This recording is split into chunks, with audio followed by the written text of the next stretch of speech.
Rasheeda Ami മറ്റുണ്ട് family vice എന്തേ ആശ ആമി മറ്റ് Rasheeda okay Ami മറ്റുണ്ട് okay. എൻ്റെ മകൾ ഒരു ചതിയിൽപ്പെട്ടു പോയി തിരിച്ചു വരാൻ ദുആ ചെയ്യണേ. അപ്പോൾ റഷീദ പറയുന്നുണ്ട്, അള്ളാഹുവേ ഈ റജബിന്റെ ദിവസത്തിന്റെ ബർക്കത്ത് കൊണ്ട്, അള്ളാഹുവേ ഈ മാസത്തിന്റെ ബർക്കത്ത് കൊണ്ട്, അള്ളാഹുവേ അവരെ മകളെ, അള്ളാഹുവേ ആ സഹോദരിയുടെ മകളെ, അള്ളാഹുവേ ആ ഒരു ചതിയിൽ നിന്ന് നീ രക്ഷപ്പെടുത്തി കൊടുക്കണേ റഹ്മാൻ. ലാ ഹൗല വലാ ഖുവത ഇല്ലാ ബില്ലാഹിൽ അലിയിൽ അലീം.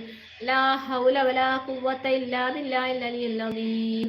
ലാ ഹൗല വലാ ഖുവത ഇല്ലാ ബില്ലാഹിൽ അലിയിൽ അലീം. അല്ലാഹുവേ അവരെ മകളെ എത്ര വലിയ ചതിയിൽ നിന്നായെങ്കിലും നീ ആ ചതിയിൽ നിന്ന് രക്ഷപ്പെടുത്തി കൊടുക്ക് റഹ്മാനെ. ഒരു ഉമ്മാന്റെ വേദനയാണ് റഹ്മാനെ, ഒരു ഉമ്മാന്റെ വേദനയാണ് ഒരു മകളെ കിട്ടാനുള്ള വേദനയാണ് എന്ത് ചതിയിൽ നിന്നായാലും എന്ത് ചതിയിൽപ്പെട്ടതെങ്കിലും അള്ളാഹുവേ നീ ആ ചതിയിൽ നിന്ന് രക്ഷപ്പെടുത്തി കൊടുക്ക്.